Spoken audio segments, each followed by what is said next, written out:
Right now, somewhere in your house, there is a small box you barely ever open. Inside it, tucked between a broken watch and a tangle of gold chain, there could be a single stone worth more than your car. I mean that. Ordinary-looking rings, dull little brooches, beads a grandmother wore to church. Some of them are quietly selling for tens of thousands of dollars, and almost nobody who owns one has any idea. They slip past everyone because they look old, or cloudy, or too plain to matter. That is exactly why they get left in drawers, dropped in donation bags, or sold for the price of the gold alone. I spent years pulling boxes like yours off estate tables, and I am going to walk you up a ladder tonight. 12 stones, each one worth more than the last. The final one has sold at a major auction house for a sum that will make you sit down, and I promise you, some of these are hiding in homes just like yours. Let me tell you about the first one, because, it fooled me too. I remember the first time I held a little green garnet ring and almost handed it back for $2. It was in a shoebox of costume jewelry at a church sale in the middle of winter, and the woman running the table told me it was just glass. It was not glass. I know that now. But I want you to know it before you make the mistake I nearly made. So let us start at number 12 and climb. Number 12 is the green garnet, and here is why people give it away. When you hear the word garnet, you picture that dark, brownish-red stone in a class ring, the kind worth almost nothing. So when a garnet shows up green, most people assume it is cheap costume glass or a bit of colored quartz. They are wrong. What they are holding may be Demantoid garnet, and it is one of the most prized green stones in the world. Demantoid was first pulled out of the Ural Mountains in Russia in the 1850s, and by the late Victorian era, it was the darling of the great jewelry houses. The name comes from the word diamond, because this stone throws more fire than a diamond does. Here is the identifier you can actually use. Hold it to a strong light and look deep inside for fine, feathery golden threads that curl like the hair of a horse's tail. Gemologists literally call them horsetail inclusions, and in most gems an inclusion lowers the value. In Demantoid, that horsetail is proof it came from Russia, and it drives the price up. Fine Russian Demantoid has sold for $2,000 to $7,000 per carat, and clean stones above 2 carats climb far higher. People throw these away thinking they are peridot or glass, but once you have seen that horsetail, you will never mistake it again. And here is the thing that pulls me straight into number 11. That green garnet was rare because of one mountain range. The next stone is rare because of one tiny gulch in America, and it has been sitting in old brooches for over 100 years. Number 11 is the American sapphire, and specifically the Yogo sapphire from Montana. Now, everyone knows sapphires are blue and valuable. What they do not know is that some of the finest cornflower blue sapphires on Earth came out of a narrow strip of ground called Yogo Gulch in Montana, starting in the 1890s.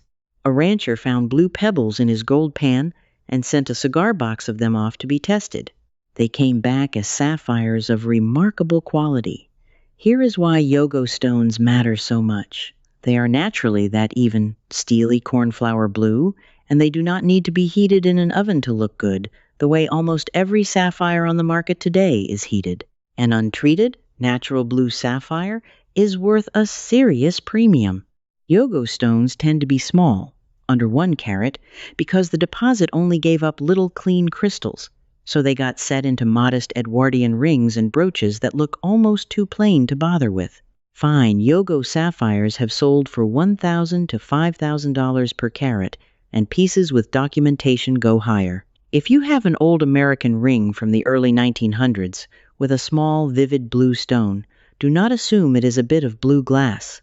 It could be one of the rarest American gems there is. But blue is a color the eye trusts. The next stone lives on color the eye cannot even hold still, and that is what makes people underestimate it. Number 10 is the opal, and I need you to forget every milky little opal chip you have ever seen. I am talking about black opal, the kind that came out of Lightning Ridge in Australia after they struck it big there around 1903. A true black opal has a dark body, And against that dark background, the flashes of green, blue, red, and orange leap out like lightning inside a storm cloud. Here is the identifier. Turn the stone slowly under a lamp. If the colors move and flash and change as you tilt it, that living fire is called play of color, and it is the whole game. Now look for red. In opal, red is the rarest and most valuable color to flash, and a black opal that flashes strong red against a dark base sits at the very top of the market. Cheap opals show mostly pale blue and white, and go dead the moment you move them. Fine black opals have sold for thousands of dollars per carat, and the best gem quality stones have reached $15,000 a carat or more at auction. People keep them in old rings, and think the dark stone is just glass gone murky with age. It is not murky. It is the most valuable opal on earth, waiting for the right light. So far, every stone has announced itself with color, but the next one hides in plain sight in the most common piece of jewelry in your entire house, and that is exactly why it gets sold for scrap. Number 9 is the old diamond, and I do not mean any diamond. I mean the way it was cut. Long before machines and lasers, diamonds were cut by hand, by lamplight, to sparkle in candlelight, not electric light. Those older cuts are called the old mine cut and the old European cut, and they were the standard from roughly the 1700s up until about 1930. Here is what to look for, and you can do this tonight. Look at the diamond from the top. A modern, brilliant diamond is razor-sharp and mathematically perfect, with 58 facets and a tiny pointed bottom. An old cut diamond looks softer. It has a small flat spot on the very bottom you can sometimes see as a little window, a taller, chunkier body, and a small, squarish or slightly lopsided outline instead of a perfect circle. Under a lamp, it does not sparkle in tight pinpricks. It glows in big, lazy flashes, what collectors lovingly call a warm, chunky fire. And here is the part that hurts. For decades, jewelers bought these old stones cheap, popped them out, and had them recut into modern shapes, destroying the antique cut forever and losing weight off the stone. Today, collectors pay a premium for original, untouched old cut diamonds precisely because so many were destroyed. An antique old European cut can sell for thousands of dollars more than a modern stone of the same size, purely because of that old, hand-cut character. So if grandmother's ring looks a little soft, a little off-round, a little old-fashioned in its sparkle, that is not a flaw. That is the fingerprint of a hand that cut it a century ago. Now I want to stop and talk directly to the one of you who has been listening politely while thinking none of this is you. You are sure the box you inherited is nothing but junk. Tangled chains, single earrings, a few beads, some pins with the paint worn off. This next part is for you especially, because I have opened 100 boxes exactly like that and found the thing that changed everything. If what I am sharing with you tonight is striking a nerve, I want you to know that everything we are covering here, and a great deal more, is laid out in full in the book Hidden Value. It walks you through the complete process of identifying, researching, and understanding what you are actually holding, stone by stone, piece by piece, in the kind of depth a short video simply cannot give you. If you want to go further than tonight, the link to Hidden Value is right there in the description below. It could be the most important thing you read before you ever open that box again. Do those 3 things tonight, and you will already know more than most of the people who walk past these boxes at estate sales. Now, let me show you what happens when the stone inside passes all 3 tests, because it only gets bigger from here. Here is what you do tonight, with nothing but your own 2 hands and a lamp. First, gather every piece and turn each one over. On the back, on the clasp, on the inside of any ring band, look for tiny stamped marks. You are hunting for numbers like 925, which means sterling silver, or the words 14K, 18K, or a stamp reading 750, which all mean real gold. Costume jewelry almost never carries those marks. Real precious metal almost always does. That single stamp tells you whether a piece was made to be cheap or made to be kept. Second, do the weight test with your hand. Pick up a bead necklace and let it rest across your fingers. Glass and plastic feel light and warm to the touch almost instantly. Real stone and real crystal feel heavier than they look and stay cool against your skin for a moment longer. Your hands already know the difference. You just have never been told to pay attention to it. Third, hold every colored stone up to the brightest light in the room and look inside it. This is the big one. If a stone is absolutely flawless, perfectly clean, with not a single mark inside, be suspicious, because that usually means glass. Real gemstones, the valuable ones, almost always carry tiny natural marks inside, little included crystals, faint fingerprints, a wisp of a feather. Those are not damage. Those are nature's signature, and they are the difference between a $2 bead and a $2,000 gem. Number 8 is the pearl, and this is the one that breaks my heart the most, because it is the most likely to be underestimated by the people who inherit it. Everybody has a string of pearls in the family. Everybody assumes they are worth a little sentimental something and nothing more. But there is a world of difference between a cultured pearl and a natural pearl, and the difference can be tens of thousands of dollars. Here is the history that matters. Before about 1920, every pearl on Earth was a natural pearl, formed by pure accident when something irritated an oyster in the wild. They were so rare and so costly that a strand of matched natural pearls could cost more than a mansion. Then a Japanese man perfected the cultured pearl, where the process is started by human hands, and the market flooded. Almost every pearl made after the 1920s is cultured. But the old natural pearls, the ones in jewelry from before that time, are still astonishingly valuable, because you cannot make more of them the old way. Here is the test you can start at home. Gently rub 2 pearls against each other, or lightly against the edge of your front tooth. A real pearl, natural or cultured, feels slightly gritty or sandy, never perfectly smooth. A fake plastic or glass pearl feels slick like a marble. That tells you real from fake. To tell natural from cultured takes an X-ray at a lab. But here is your clue at home.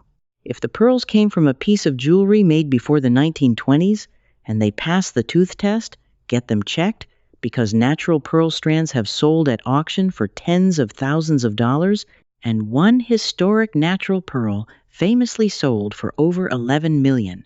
Most people never even think to look. They see old pearls and think old lady. But therefore, if the box you are sorting belonged to a great-grandmother, those beads deserve a second look before anything else in the room. And that idea, that the oldest and plainest thing might be the richest, carries us straight into number 7, a stone with a color so specific that most people have never even heard its name. Number 7 is the Paraiba tourmaline, and I love this one because it is genuinely new money in the gem world, which means plenty of them are still floating around in jewelry nobody has re-examined.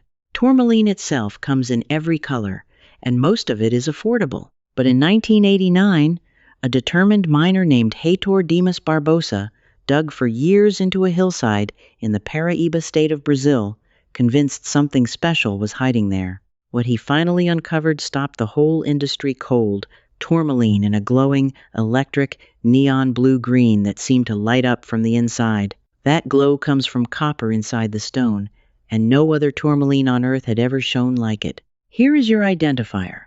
A Paraiba does not look like a normal blue or green stone. It looks like it is lit from within, an almost swimming pool, neon, tropical water glow that seems too bright to be natural. If you tilt a plain aquamarine or a regular tourmaline, it stays calm and soft. A Paraiba practically hums. Because it was only discovered in the late 1980s, a Paraiba will only be in fairly modern jewelry, so check pieces from the last 30 or 40 years, and the prices are staggering for something so recent.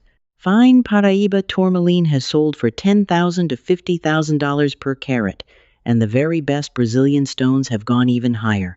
That is more per carat than many diamonds, all from a color that did not even have a name before 1989.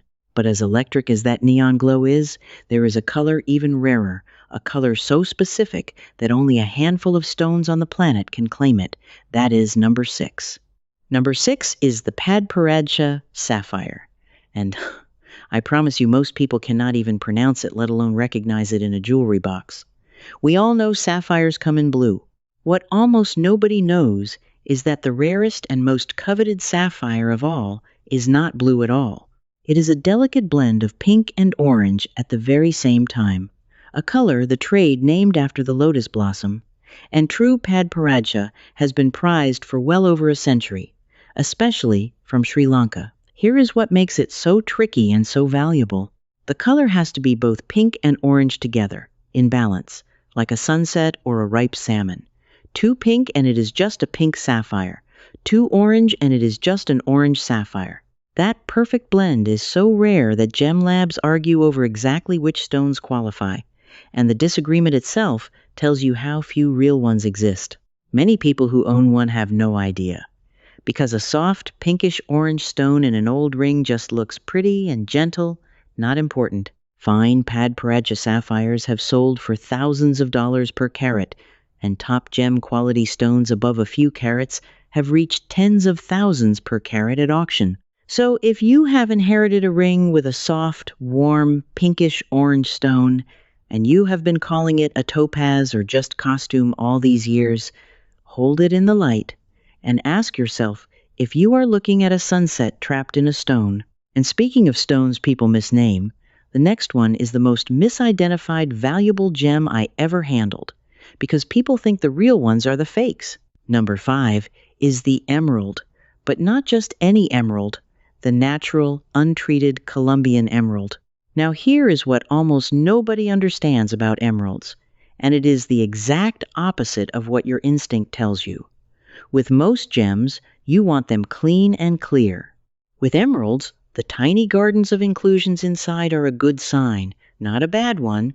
The trade even has a romantic name for them. They call the internal world of an emerald its jardin, the French word for garden. Here is why that matters to your wallet.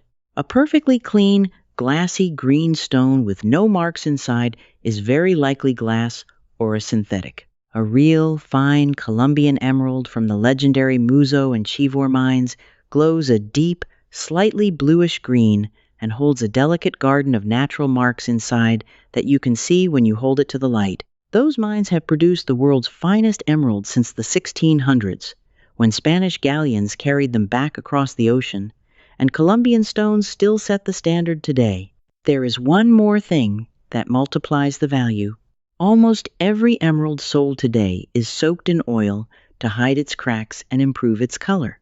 A natural, untreated Colombian emerald, one that has never been oiled, is extraordinarily rare, and fine ones have sold for tens of thousands of dollars per carat, with the very best crossing into 6 figures per carat at auction. People pass these by because the garden inside makes them think the stone is flawed or fake.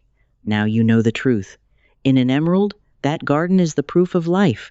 Now we are getting near the top of the ladder, and I have to be honest with you about something, because it explains why so many of these treasures slip through so many hands. For a long time, the people buying at estate sales and rummage tables were counting on you not knowing any of this. They knew the green garnet was Demantoid. They knew the plain blue stone was untreated. They bought it for the price of scrap and sold it for a fortune, and the only thing standing between them and that profit was whether the seller had ever been told what to look for. Nobody told you. I am telling you now. And the next 3 stones are the ones they most hoped you would never recognize. Number 4 is Alexandrite, and this one is pure magic, because it does something no other common gem does. It changes color. In daylight, it glows green to bluish green. Then carry it indoors under a warm lamp or candlelight, and it turns to a soft purplish red. The same stone, 2 completely different colors depending on the light. Collectors describe it as an emerald by day and a ruby by night. The history is beautiful. Alexandrite was discovered in the emerald mines of Russia's Ural Mountains in the 1830s, and the story goes that it was named for the young Tsar Alexander II, partly because its red and green match the colors of Imperial Russia. The old Russian stones are the most prized of all. Here is your test, and it costs you nothing. Take any greenish stone you are unsure about and carry it from a sunny window to a lamp across the room and watch it. If it shifts from green toward red or purple, you may be holding one of the rarest gems in existence. Because it is so scarce, the prices are breathtaking. Fine natural Alexandrite with a strong color change has sold for $10,000 to $70,000 per carat, and Russian stones above 1 carat can go higher still. People own these and never notice the change because they only ever look at the ring in one kind of light. Move it, watch it. If it dances between two colors, you have something extraordinary. But even a stone that changes color has to bow to the next one, because number 3 is the single most valuable blue on earth. Number 3 is the Kashmir sapphire. And among everyone who knows gemstones, this is a name spoken with something close to reverence. Sapphires come from many places, but for a brief window, from about 1881 to the early 1930s, a remote deposit high in the mountains of Kashmir produced sapphires of a blue so perfect it has never been equaled. Then the deposit was essentially exhausted. It gave up its treasure for barely 50 years and then went quiet, which means every fine Kashmir sapphire in the world today came out of the ground before your grandmother was born. What makes them special is a quality the trade calls velvety. A Kashmir sapphire is an intense, saturated cornflower blue, but it has a soft, sleepy, velvet-like glow, as though there is a whisper of mist inside the color. It is not glassy and hard-looking. It is deep and dreamy. That effect comes from microscopic inclusions scattered through the stone, and it is nearly impossible to fake convincingly. Here is what those stones do at auction. And, it is almost hard to believe. Fine Kashmir sapphires regularly sell for $100,000 to over $200,000 per carat, and record stones have gone even higher. A single Kashmir sapphire ring can be worth more than an entire house. And here is the ache of it. Because they sit in old, unassuming early 1900 settings, they get passed down as just grandmother's blue ring. If you have an antique sapphire ring from before the 1930s with a soft, velvety, cornflower blue stone, please, before you do anything else, have it looked at by a real gem lab. Now we are at the final 2, and this is where the numbers stop sounding like jewelry and start sounding like real estate. Number 2 is the Burmese ruby, and specifically the untreated ruby in the color the trade calls pigeon blood. A ruby is just a red sapphire, chemically speaking, but the finest rubies on earth have always come from Burma, now called Myanmar, from the fabled Mogok Valley, where they have been mined for over 500 years.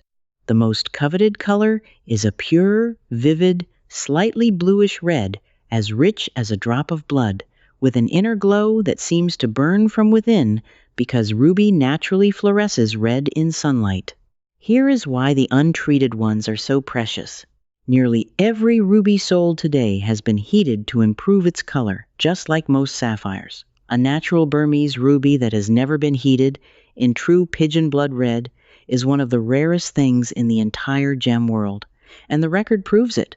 A famous Burmese ruby ring called the Sunrise Ruby sold at auction in 2015 for over $30 million, which worked out to more than $1 million for a single carat, the most ever paid for a ruby. Fine untreated Burmese rubies routinely sell for $100,000 per carat and up. People own old ruby rings all the time and assume the stone is a garnet or a bit of red glass, because red stones are so common in costume jewelry. But garnet is darker and more brownish and does not glow. A true Burmese ruby seems to hold a little fire inside it. If your family ring has a vivid, glowing red stone and it dates back generations, that is not a stone to hand across a table for pocket change. And now we arrive at number 1, the stone I saved for the very end, the one that is sold for more than almost any gem on this entire list, and the one you are most likely to have completely dismissed, because in this country we have been taught to think of it as cheap. Number 1 is jade, and specifically Imperial jadeite jade. Here is the trap almost everyone falls into. When Americans hear the word jade, they picture cheap green carvings from a tourist shop, little elephants and beads worth a few dollars. And they are half right, because there are 2 completely different stones both called jade. One is nephrite, the common, softer, more affordable kind. The other is jadeite, and fine imperial jadeite is one of the most valuable materials on the planet, prized above gold and even above diamonds across much of Asia for centuries. Here is what separates the treasure from the trinket.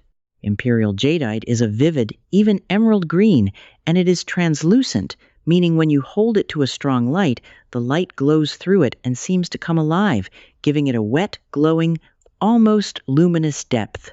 Cheap nephrite and dyed stones look flat, dull, and opaque, and the color often sits in patchy streaks or gathers in the cracks, a sign it was dyed. True imperial jadeite has that smooth, cool, soapy feel, an even color, and that inner glow when the light passes through. It should feel dense and cool and heavier than you expect in your hand. Now here is the documented sale that proves the point, and you can find it in the records of the great auction houses. A jadeite bead necklace known as the Hutton Madivani necklace, made of just 27 perfectly matched green jadeite beads, sold at Sotheby's in Hong Kong in 2014 for over $27 million. 27 beads. More than $27 million. And ordinary strands of fine jadeite beads, the kind that could easily be mistaken for green glass in a cluttered jewelry box, have sold for tens and even hundreds of thousands of dollars. This is the one that was overlooked for generations in Western homes, dismissed as a cheap souvenir, passed down without a second thought, until someone finally held it to the light, saw that glow come alive, and realized what it truly was. And now you know exactly what to look for. Hold your jade to a bright light this weekend. If the light glows through an even, vivid green and the piece feels cool and dense in your hand, do not you dare let it leave your house for a few dollars.